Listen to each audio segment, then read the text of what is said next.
says the Afghan security forces with good leadership will continue to progress, and I see good things in the future.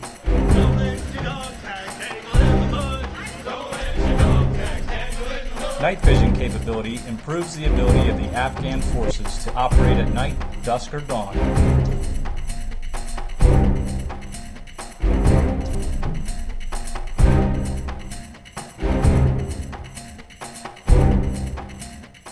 My assessment of the Afghan security forces, again, when the Afghan security forces work together, when they work cross-pillar, we call it, and have MOI, MOD, NDS, they talk to each other, they coordinate, and they're like this, they can't be beat.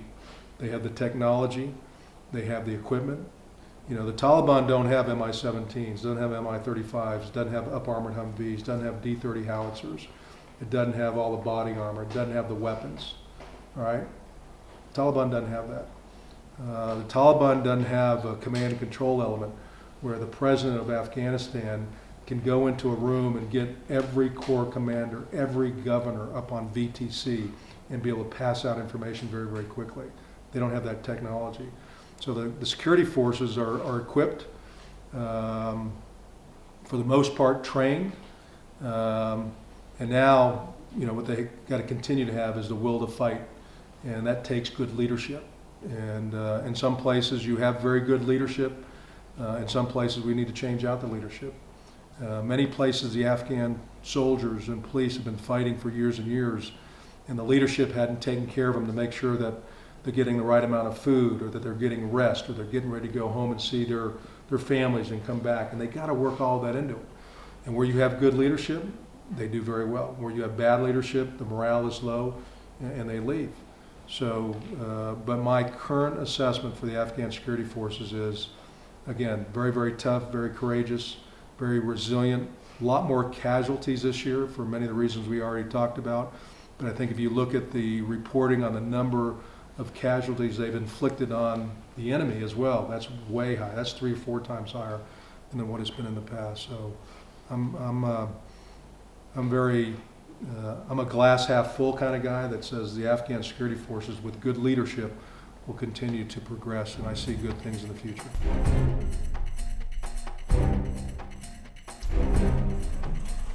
Medical staff from NATO's Resolute support coordinated the transfer of more than $150,000 in surplus pharmaceuticals to the Afghan National Police recently. The drugs were left behind from a NATO Role 3 multinational medical unit at the Kabul International Airport that closed in December last year at the end of the International Security Assistance Forces mission. It's definitely a big step in the right direction for ANP because they desperately need high-quality pharmaceuticals. They received approximately 160 different line items of medications, over 3,000 items. This will definitely help support them, especially during the fighting season. The medication that we have taken here are for needy policemen who are wounded in battle and are hospitalized.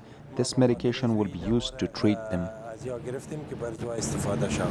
Once loaded onto the truck, the pharmaceuticals were delivered to the A&P Medical Depot to be entered into their medical supply system and stored in a warehouse for eventual distribution to clinics and hospitals nearest the fighting. Afghan uniformed police and Afghan National Army units demonstrated the ability to work effectively together during a recent joint operation in Herat province. Together with Train, Advise, and Assist Command West advisors, Afghan police and military leadership planned and conducted the operation designed to disrupt networks of enemies of Afghanistan in the city. Thanks to the recent success performed by the police in some police operations in the last days, it was decided to get some new objectives and to dismantle a net of affiliates of very, very dangerous groups of enemy of Afghanistan. The Afghan mission leaders positioned in the Tactical Operations Center on Camp Arena directed the Afghan troops on the ground engaged with the enemy. Advisors assisted the directors on planning and decision-making in the Tactical Operations Center. They also provided coalition intelligence, surveillance, and reconnaissance, showing those in the Operations Center ground troop movements. They are grateful, and we do our best to be very cooperative and to provide the assistance they need. And so the good thing, the good result I would like to highlight is that it was the first time that they starting also the planning phase together, and so this is a very good achievement for us in terms of joint operations and mainly intel-driven operations.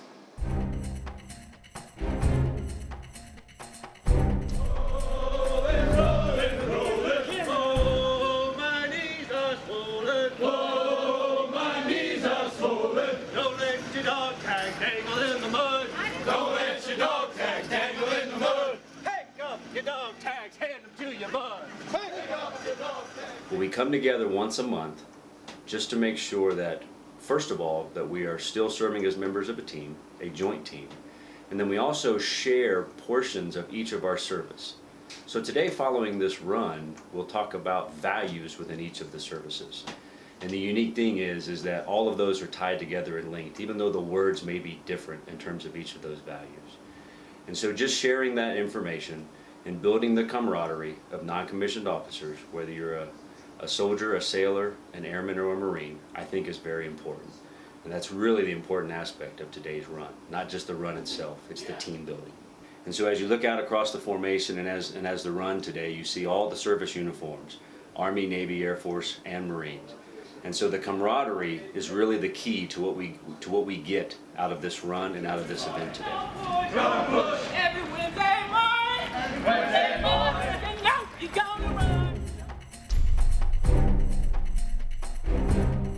The 438th Air Expeditionary Wing under Train, Advise, Assist Command Air provides tactical and logistical oversight for the training of pilots, aircrew, and maintainers of Mi-17 helicopters during night flight operations. The training is focused primarily on the effective use of night vision goggles, or NVGs. Night vision capability improves the ability of the Afghan forces to operate at night, dusk, or dawn, and in low light conditions. The improved situational awareness greatly enhances their operational effectiveness and their ability to find, track, and target insurgents. These training operations are critical to the Afghan Air Force's ability to defeat insurgents and effectively evacuate casualties and troops from the battlefield. The ability to fly at night also contributes to building a sustainable, capable, and professional Air Force for the future of Afghanistan.